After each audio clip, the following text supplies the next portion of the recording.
Hello, and welcome to Collapse Club, where our topic is how are we to live in the time of collapse? I'm David Baum in Seattle, Washington, and I'm here today with Val Christensen and Peter Melton. Hello, Val and Peter. Hello, Val and David. And Bob Marley in the background, Spirit of Bob dancing with us. Gotta love it. I feel like I'm in his way here. There you go. Some unknown skull on the other side there. We'll just let that be the unknown skull. Val and Peter are the co-facilitators of the Collapse Acceptance Alliance, which is a weekly online gathering where people gather to talk about collapse and related topics and support themselves and each other. So I want to ask you about that. Val, how did it come about that you are hosting a weekly call? Essentially, I stumbled upon Michael Dowd's work and the post-doom work he was doing, and then started attending the post-doom No Gloom series that he was hosting. Through some of the connections I met there, in particular, Jordan and Karen Perry had some continuing contact, and they brought up the idea of me hosting or helping to facilitate. And then Peter was brought in the mix. So I wrestled with it for a little bit, and it felt like right action and the good thing for me to do. So I dove in head first. Great. I've been to a couple of those meetings. They're very enjoyable and useful. So thank you. Peter, how did you come to do this? Yeah. So Michael Dowd, obviously, his post-doom calls were a big spark for all of this, and those ended. And then there was the lull, and again, Karen was doing her calls for the gals, and it's like, well, any interest in doing, getting the calls going again? And I'm like, I have some interest, but I don't want to be the only one doing it. And they said, well, Val said he would, so I'm like, all right, well, let's call Val and see if he's willing to take the lead. I'm willing to be right-hand man and support, and bingo, bango, bungo. We started our calls. What have we done? 5 or 6 now, weekly calls, and feels good to create the container for folks to meet other like-minded people and share what's going on amidst these interesting times we find ourselves in. Val, what is it that happens at a call like this? Essentially, like Peter said, we're just trying to create a container for whatever arises. So far, me and Peter kind of, when we first talked about it, we wanted to mostly let the group lead us. So we've tried so far to have some sort of a topic or some sort of a primer for the group to think about beforehand. We've had a couple of people that have stepped up and given kind of presentations as well. But essentially what happens is we just kind of open it up for whatever people are feeling and whatever's going on in regards to their personal lives, and just kind of let it flow. That's kind of how I've approached it. I'm living very presently, pretty much day to day, best I can. And so far kind of my approach to it being that way as well to this discussion group, or, call however you want to frame it. That's kind of how I've viewed it so far. Have you found it rewarding for you to be in this role? Absolutely. It's been challenging in some ways. One of the ways it's been challenging for me is knowing, and actually part of it sparked from the discussion I had with you, David, about, what type of role I wanted to play and what type of facilitator I wanted to be or help be with Peter. So I've definitely leaned more towards just facilitating, and I really envision it, more long term, if it continues to happen, something more of a collective where it's more input versus less, and less controls versus more is what I'm thinking. But I'm seeing it as fluid, and what comes of it comes. Things are changing so quickly in this arena and all of our lives, and so I think that's part of what makes it powerful. is just that fluidity and the spontaneity as well, I think is pretty interesting. Yeah, thank you. Peter, what, in your view, is the value of people meeting together online like this? Yeah, well, this polycrisis, right? This collection of challenges that we face is quite a bit to hold and quite a bit to have in one's mind, especially.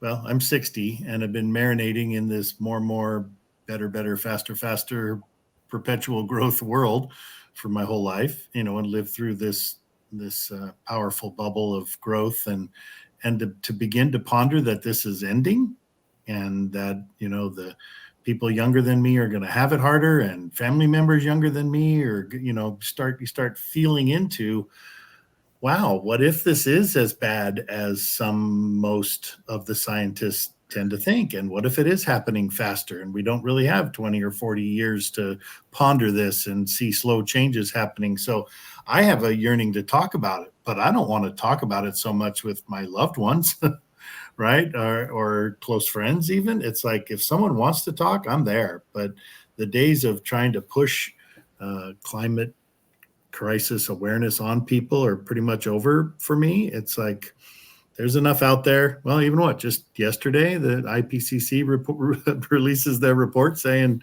we're in big trouble again. It's not the first time we've heard that, but every time they say it again, it seems like it should sink deeper in. So where do we get to talk about this? And so many times over the years now, it's been almost 10 years since I started having these conversations. And so many times people say, I have nowhere else to do this. I don't have people that I can talk to. I feel scared and alone. And just to be able to go, blah, I'm scared, right? Did you hear about this? And in my region is this, and to then be comforted to whatever degree by the fact that other people are feeling this and can talk about it. And I have a place I can go once a week and just be with a tribe. Don't have to put together a face-to-face meeting, especially through COVID and the follow through now where it's still harder to get together in person. And so it's incredibly valuable for the people who it's valuable for, who come and have a chance to meet new people and then have those connections that they can not just wait for the once a week call, but have friends they can call or be online with and say, I need to talk more. I need to share. I heard about this. Did you hear about that? So it's been very powerfully relieving for me. And I've heard that from so many people, thank you for just daring to say, hey, there's a space here, come. And like Val said, we're just letting it be. It's not like Val or I are trying to push anything or say that we know any more than anybody else knows. It just, we wanted to have these conversations. So we took the extra step to create the Zoom, pick a date and have a Zoom room. Val, have you found that you create new relationships through the calls that you do and the people you meet there? Yeah, definitely. I've found a couple people locally here. So far, as far as relationships, I'm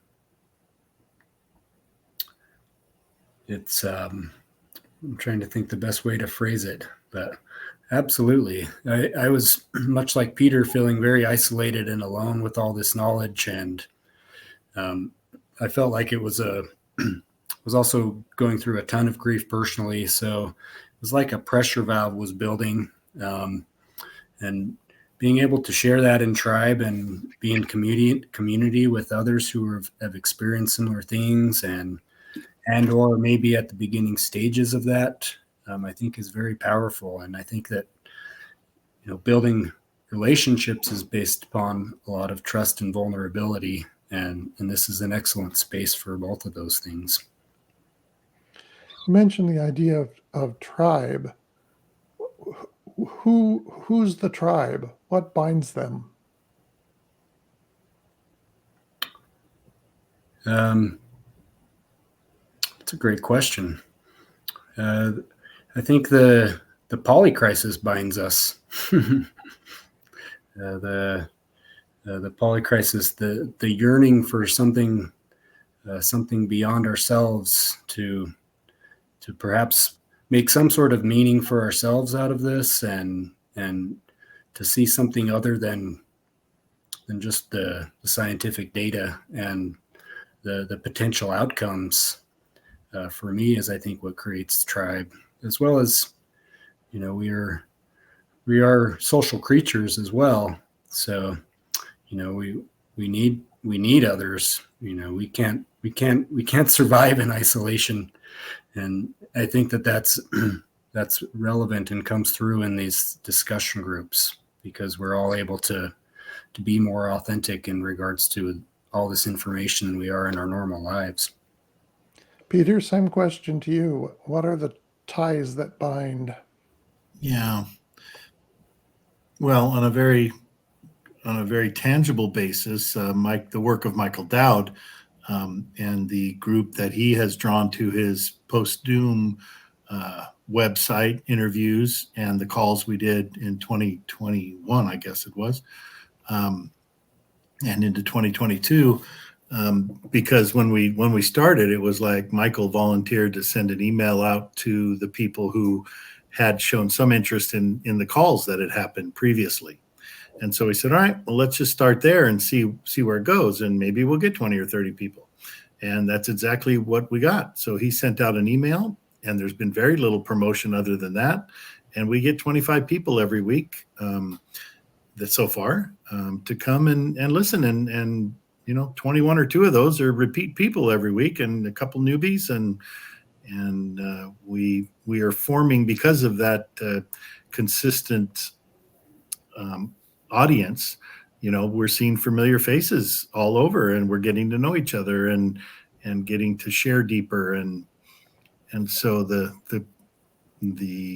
binding thread is the work of Michael Dowd, combined with the desire to share. How do we be amidst all this?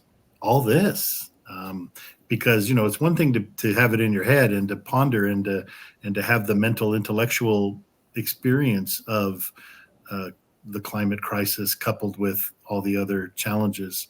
But when we bring it down and bring it into the heart and dare to be vulnerable, as Val said, and share, that we bring it to another level. And that's where it's all headed, is how do we be here with the confusion that's here and what we're looking at. So a common bond to want to be, I don't know if at peace is the right word, but to be in a better space, or with where and what we're doing with our worlds and our lives day to day. And also, where we go mentally, physically, emotionally, spiritually, with what's coming down the pipe. It's not a happy topic, and Val mentioned grief, but I'll ask you, Peter. Grief is a natural reaction to loss, and we're looking at a really huge loss with the climate collapse and the collapse of civilization, all of these incredible, fantastic, horrible ideas. So how does grief play into the process, and what does the group do about it?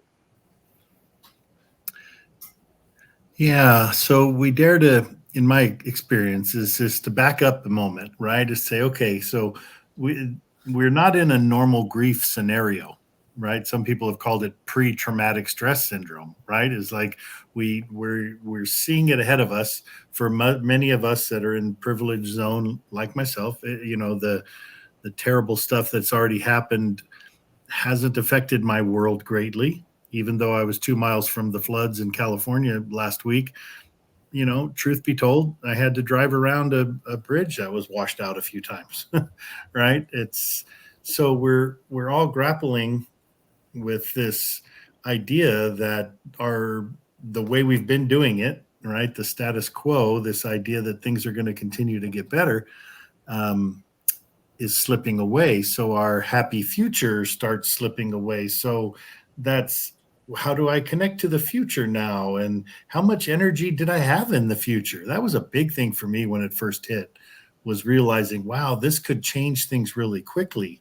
And I started to feel the future just whoop, coming back, that I realized how much energy I had in the future. And it rushed into this presence that Val mentioned earlier too. It's like this whole situation is bringing me to a much deeper presence of the moment. And so grief weaves in there as this, wow, this is really sad. And yet there's still so much beauty. And how do we balance the grief and the gratitude?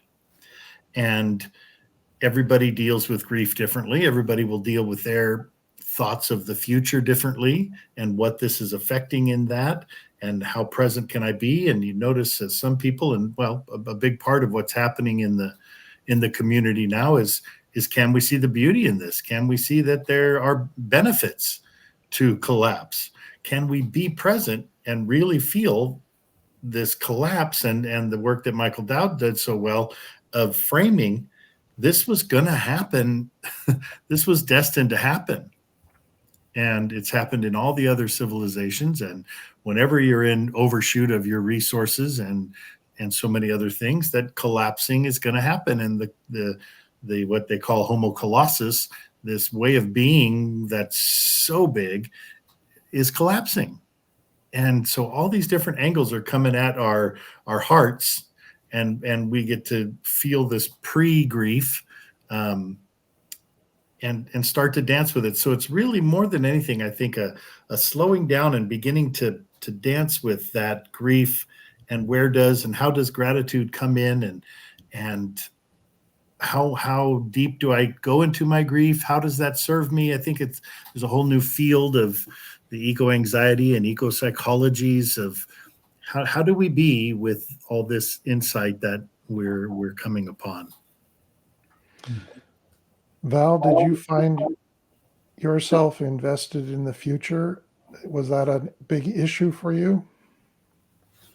My investment in the future. Yes. Yeah. How did when you faced collapse, what was it like for you? Yeah, absolutely. It was pretty earth-shattering for me in regards to, my projected life plan to say was completely changed. And it interestingly completely shifted my wife's life plan, which then took me essentially on a path of pursuing her dream, because she was like, well, shit's going to hit the fan. I'm going to go after my dream. So we've kind of just been much more present, and we ended up traveling and moving to another state. And so I've really been kind of drug around really for about better part of 7-8 years. This is while I was grieving some personal loss as well. And then I kind of went down this whole rabbit hole, and then went through, I would call it, for lack of a better term, a real dark night of the soul. And I crawled out of the ooze and found Michael Dowd's work just as I was starting to see, light at the end of the tunnel, and him, and really it was the post-doom discussion with Karen and Jordan Perry about acceptance, because I had read a lot about, death grief and death acceptance in a stage, but I had the framing is so different for something like we've already discussed, for something so large scale. And it's not just a loss, it's a perceived loss and uncertainty as well. So we're dealing with all these components that are really against, all of our evolution, and our psychological tools do not equip us well to deal with this problem. So, that's really what the discussion group, or however you want to frame it, I've really wondered and been thinking a lot about how best to create a container for the grief, as well as moving into more of the acceptance space, because you have to have tools for the people that are at the earlier stages in grieving. So I think that, access to resources and having the tribe and in regards to that is a component there. Yeah, that somebody said a couple of weeks ago and on the call, this is exactly what I needed, right? And he was a fellow who was fairly early in his process of all this, right? And I had a follow-up call with him actually, and because I wanted to understand what it was like. He's a younger gentleman, and he had been on what I told him. I said, "You're on the fast track." Because he found out about it, then he got into activism, and he quickly realized that activism wasn't going to do it, and he was trying to search for what was beyond that, and he found Michael Dowd's work, and then he came on the call. Like, you did that all in a matter of months, and some of us have been activists for 30, 40 years, right? And then see that process of a 60-year-old who'd been an activist for 30 years, right, have to let go of 30 years worth of thinking I was going to change things with my activism and swallow that pill. Wow, right? I mean, that's a big trip for activists and of all kinds.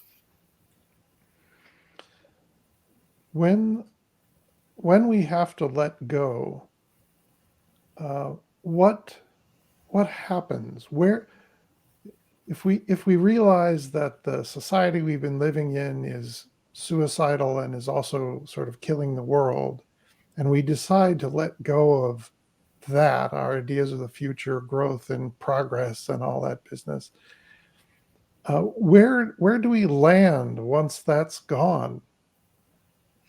Yeah, terrific question. And this was also, I'll step in because this is what I was sharing with the young man from the call. It's like we've got to back up. That I don't think this is well addressed at the cutting edge. It's addressed first by backing up. And this is where Michael Dowd's work, again, of understanding how civilizations work, understanding how overshoot works, understanding that all the empires and civilizations of the past have, to one degree or another, collapsed on themselves. And it's like when we can come to some kind of foundational understanding that this is what civilizations do. Okay, wow, never really thought of it that way before. Now, did I? No, we were born on a party train, right? Full steam ahead and order whatever I want and let's go, right? And now you're telling me this train's going off a cliff, right? It's like, wait a minute, back up, right? And so there's the civilizational foundational piece.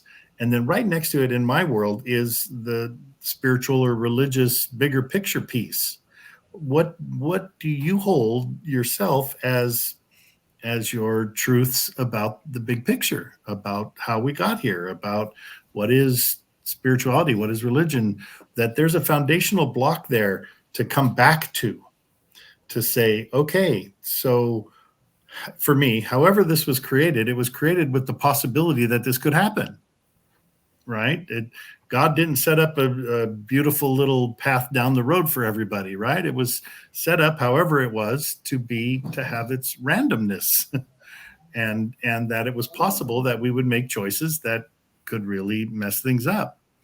And so when we back up to a couple of foundational blocks and take some time to sit with ourselves, okay, so we never really knew what was going to happen.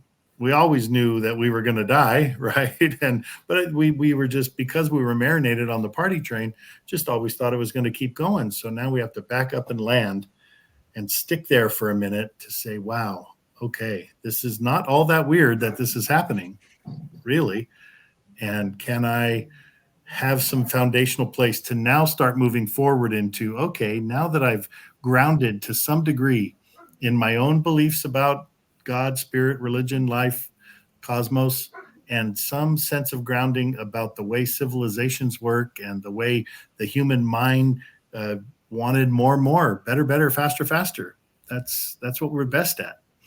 And the desire to separate or to other things, right? We get some of these foundational pieces in, and that's like, okay, now it's starting to make a little more sense for me. I can start to move forward, and it makes sense that we would try to get everything we could. I get it.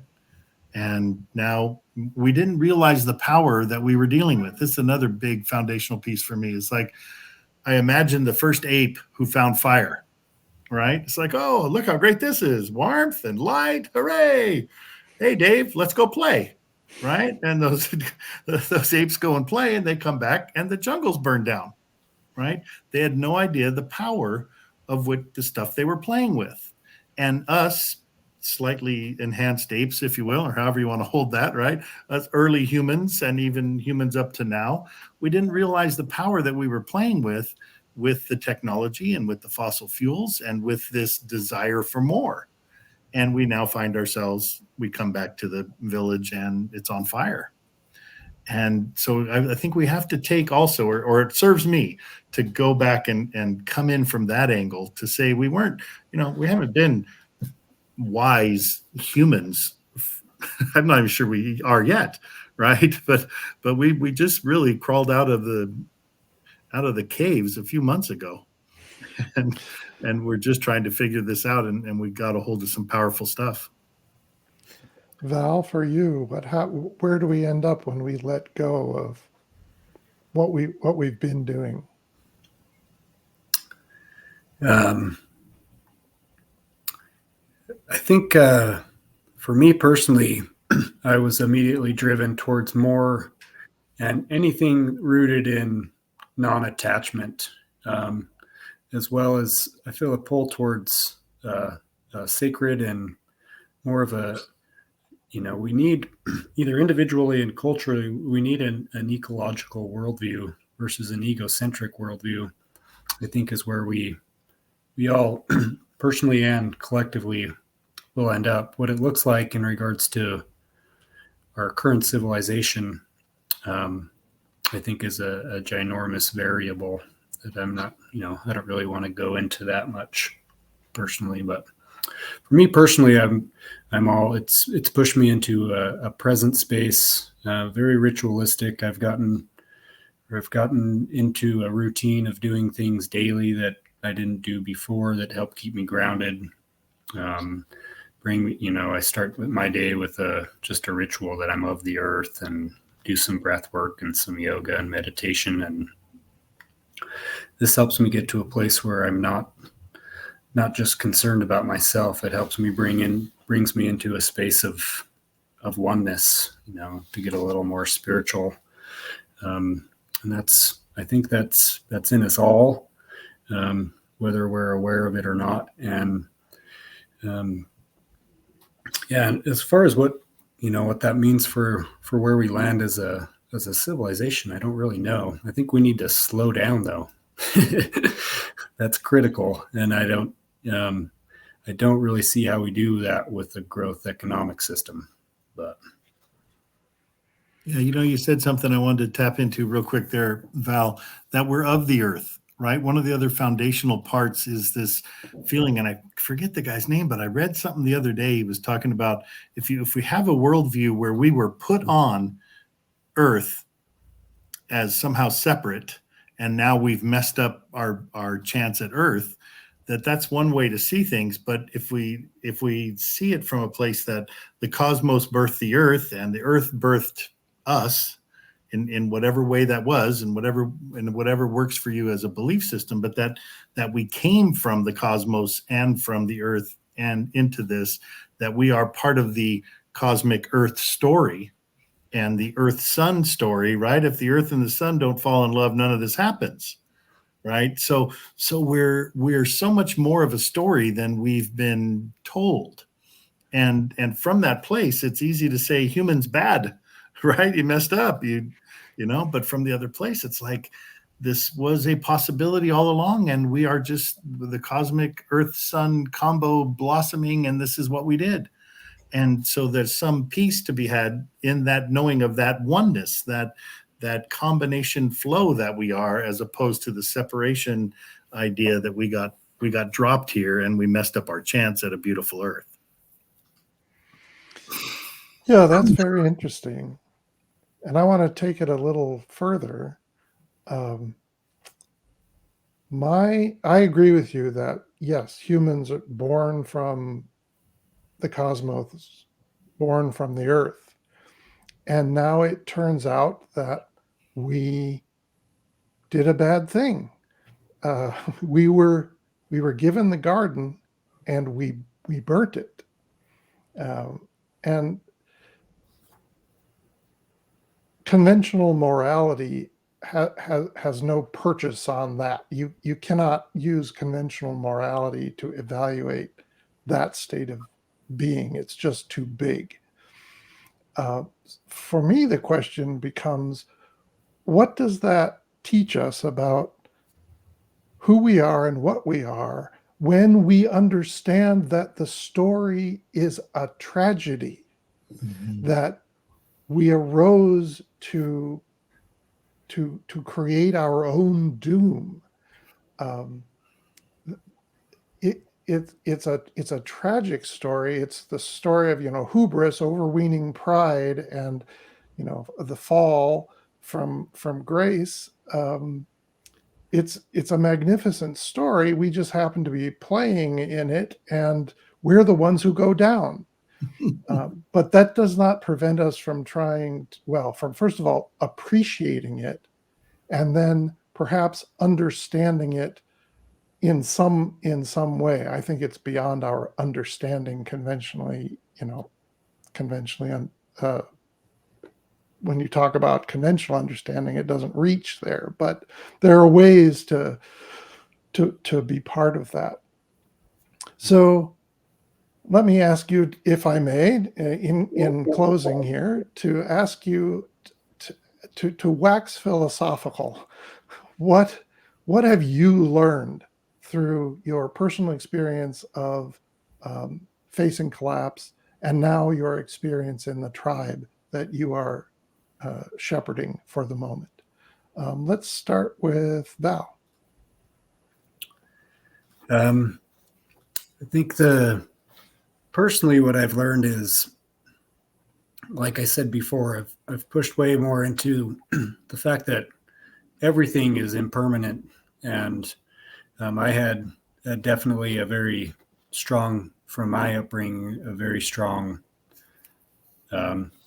underlying system of repression. So I was raised in an organized religion that, excuse me, that had a lot of repression due to the fact that it was, very, very controversial religion. So they were very repressed and secretive, and they were also kind of preppers in their own right. So I had a lot of underlying foundation for that anyway.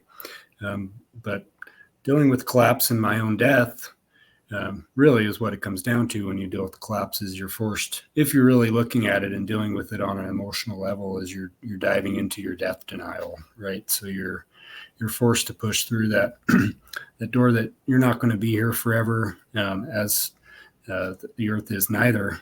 So really it comes down to me, what is opened up for me is that the only thing I really have is the present moment. I have right now, I have maybe the next 2 to 3 minutes if I'm lucky, if I don't have a massive embolism or a heart attack. But other than that, I have right now. I have the interactions with the people I see. I cycle to work because I love the presence of it, and I love to cycle. So I encounter, dozens, if not 100 people every day. I can have interactions with them.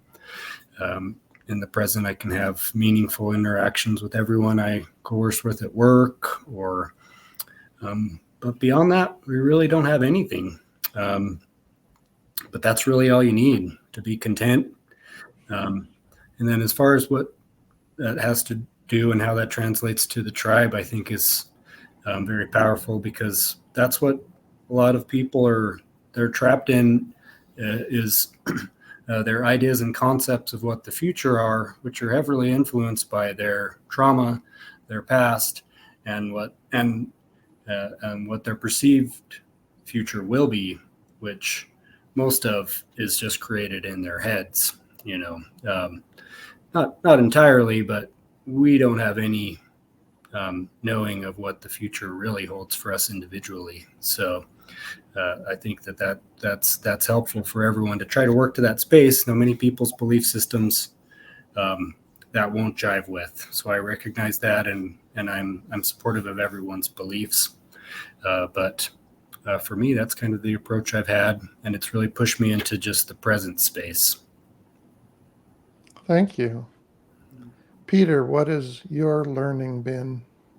Yeah, on these calls, I was just reflecting while Val was talking.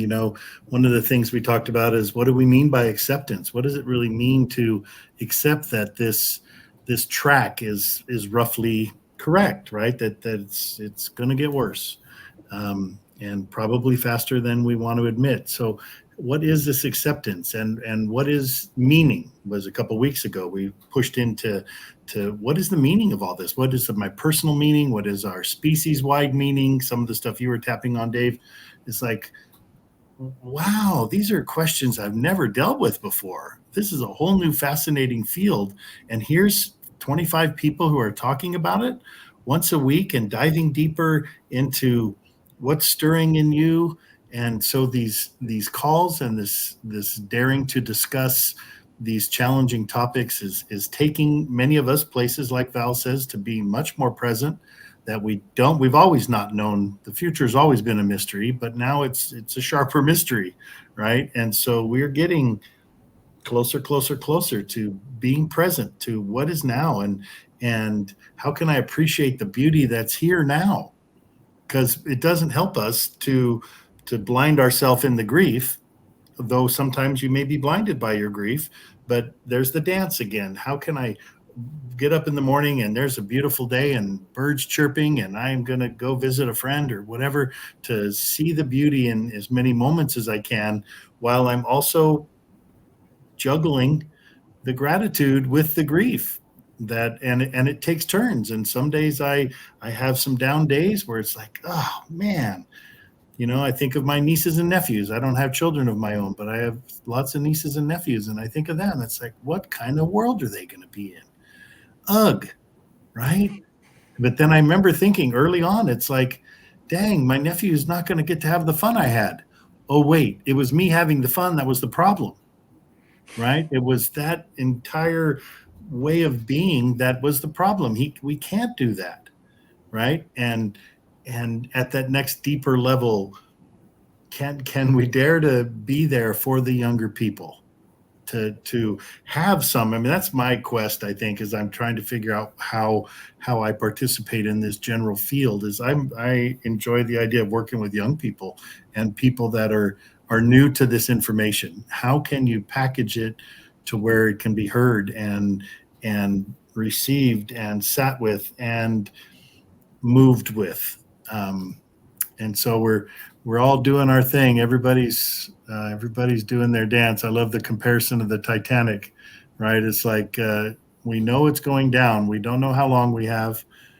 The Titanic without lifeboats, if you're going to do the full example of it, right? But some people get mad and want to go kill the captain, and some people looking for lifeboats, and other people trying to build lifeboats out of the couches, and another person wants to be with their loved ones and just resonate with the loved ones. Another one wants to play their music, right? There's no wrong way to collapse. And there's some relief in that too, that I'm going to feel called to do something one day and maybe something completely different the next day, and have these different feelings, and to have empathy for myself and for my species as we go through this incredible, crazy, wild experience of life in the 2020s. Yeah. So I invite you to come check out a call if this is calling to you at all. We're building tribe. We're happy to have more people. You're very welcome. All are accepted.